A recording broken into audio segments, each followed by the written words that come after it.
अलग किस्में होती हैं। एक ब्रॉयलर में छोटा माल होता है, वो होता है बीमारी वाला, वो सस्ता करके बेच रहे हैं लोग साइडों पे।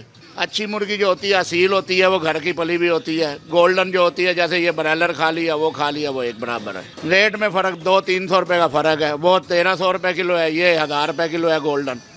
ये फार्मों में पलती है, वो घरों में पालते हैं तो लेके आ जाते हैं 4, 5, 10 ऐसे करके, बस वो फिर महंगी खरीदनी पड़ती है। देसी भी वही घर में जैसे पलती हैं वो भी ऐसे ही होती हैं। देसी में जाहिर बात है जो घर की पली भी होती है उनमें ज़्यादा ताकत होती है।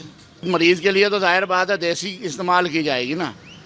अब ब्रॉयलर तो ऐसी फार्म में पलती है, वो तो जाहिर बात है फार्म की जो होगी वो तो मरीज़ के लिए नहीं होगी ना। वो तो जिन पे गुंजाइश है देसी की वो खा लेते हैं, जिनमें ब्रॉयलर की गुंजाइश है वो ब्रॉयलर खा लेते हैं। देसी जो असील होती है वो देर से गलती है, वो 15-20 मिनट लेती है कुकर के अंदर। ये जो गोल्डन होती है वो वैसी पका लो जैसे ब्रॉयलर पकता है बगैर कुकर के। वो अंडे वाली लेयर होती है, जो सफ़ेद अंडा देती है ना, वो लेयर होती है, वो अगले रंग कर करके बेच रहे हैं इस तरह। हाँ, जाहिर बात है वो सस्ती लेते हैं, सस्ती बेच देते हैं। 400 के लिए, 500 के लिए, 600 की बेच दी। ब्रॉयलर जो है वो 585 रुपये रेट आया हुआ है। जो देसी है वो 13, जो देसी असल वाली होती है वो 1300 रुपये किलो बेच रहे हैं। पीछे से मिलती है 1100, 1150, तो 1300 रुपये बेचते हैं। जो गोल्डन होती है वो 800 मिलती है तो 1000 रुपये बेचते हैं वो, इसलिए जो, और वो क्या नाम है, जो असील होती है वो 1400 रुपये बेच रहे हैं।